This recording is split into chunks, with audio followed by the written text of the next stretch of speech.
Peristiwa 13 Mei 1969 antara etnis Melayu dan Tionghoa yang terjadi di Kuala Lumpur, ibu kota Malaysia. Banyak orang meninggal pada saat itu karena kejadian ini sangat blunder. Orang yang tidak bersalah juga dibantai dan kehilangan nyawa.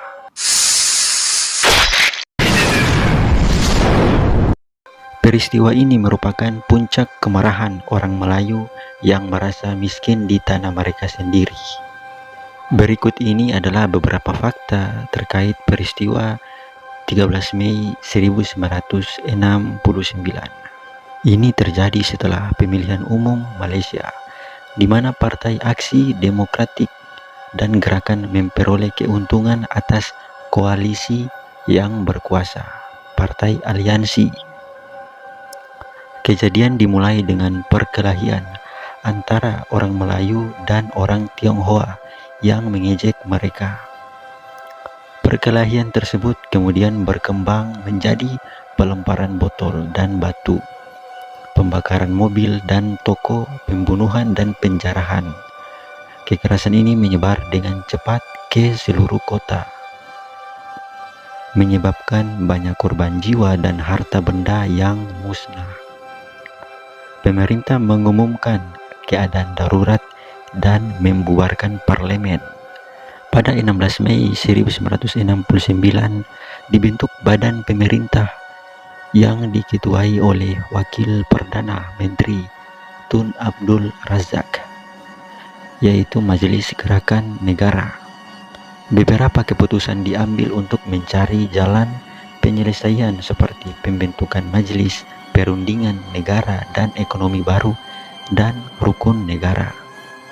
Saya akan menceritakan sejarah ini, tapi bukan untuk membuka luka lama, menimbulkan luka lama, tapi sebagai edukasi agar tidak terjadi ke depannya lagi, ya, agar tidak terulang lagi.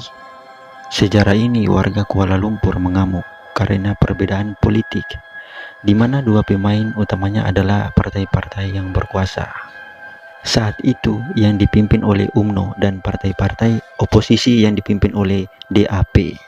Mereka yang hidup di era kolonial dan tahun-tahun setelah kemerdekaan akan mengerutkan kening atas kejadian mengerikan yang mengadu domba tiga ras utama Melayu yang menyebabkan perselisihan rasial karena perbedaan politik. Insiden 13 Mei telah lama dipandang sebagai luka yang belum sembuh pada jiwa bangsa Malaysia dan biasanya digunakan oleh para politisi Malaysia untuk memperingatkan agar tidak mengacaukan keseimbangan politik dan rasial yang rapuh di negara ini.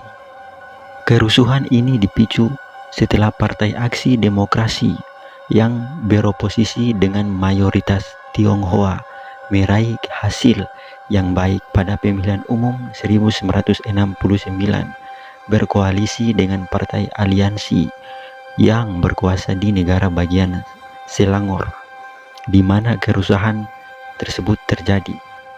Selama parade perayaan di kedua belah pihak, ejekan rasial dipertukarkan antara orang Melayu dan non-Melayu, dan salah satu unjuk rasa tersebut akhirnya berubah menjadi kerusuhan yang meluas yang menyebabkan perkelahian berdarah terjadi di jalan-jalan Kuala Lumpur dengan toko-toko dan rumah-rumah yang dibakar.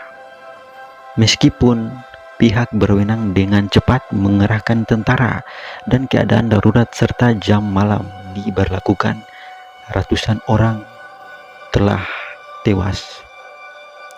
Jumlah korban tewas terakhir adalah 196 orang, meskipun sumber-sumber berat menyatakan bahwa jumlah mendekati 600 korban, dengan sebagian besar korban adalah orang Tionghoa. Kekerasan tersebut memaksa Perdana Menteri pertama negara tersebut, Tunku Abdul Rahman, untuk mundur dari jabatannya. Ia digantikan oleh Abdul Razak ayah dari Perdana Menteri ke-6 Najib Razak yang telah dipecat, yang memerintahnya memperkuat kebijakan pro-Melayu dan mendorong tindakan afirmatif dengan lebih kuat. Bagi banyak orang Malaysia yang lebih tua, kenangan yang jelas tentang darah kekerasan dan kebakaran masih membekas.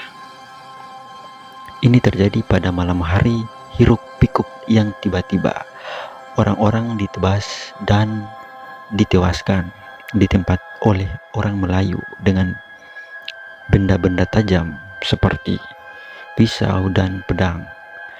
Orang yang sudah kehilangan nyawa terbaring di jalan, kata seorang pria etnis Tionghoa Malaysia yang tidak mau disebutkan namanya. Geng-geng dan pemuda setempat berkumpul sambil membawa senjata kasar, pipa yang digergaji, gergaji kayu, beberapa memiliki senjata. Pada awalnya, para penyerang tampaknya tidak mengeluarkan darah. Orang-orang mengira itu adalah ilmu hitam. Tetapi kemudian seseorang menyadari bahwa mereka telah mengikatkan potongan bambu di tubuh mereka, di balik baju mereka. Air mendidih disiramkan dari lantai atas bangunan untuk menghalau para penyusup, dan kemudian tentara datang, katanya. Anak-anak yang pulang dari sesi sekolah sore terluka dan tewas. Satu toko tidak mengizinkan anak-anak sekolah untuk berlindung. Jadi orang-orang datang dan membakarnya. Dekan Sekolah Tinggi Hukum, Pemerintahan dan Studi Internasional Universiti Utara Malaysia, Profesor Dr. Ahmad Martada Muhammad, menyerukan kepada semua politisi untuk berhenti bermain-main dengan sentimen rasial dan isu-isu sensitif yang dapat menyebabkan ketegangan rasial di negara ini. Dia mengatakan dalam upaya mencegah kerusuhan rasial terulang kembali, pemerintah Malaysia juga harus mengambil tindakan tegas dan segera terhadap mereka yang meningkatkan sentimen rasial dan menghina agama. Di zaman sekarang ini banyak provokasi propaganda pihak ketiga agar terjadi peperangan lagi. Sebab itu jangan terprovokasi dari orang-orang tersebut. Tetap damai, sejahtera, dan tenang. Tidak perlu hiraukan.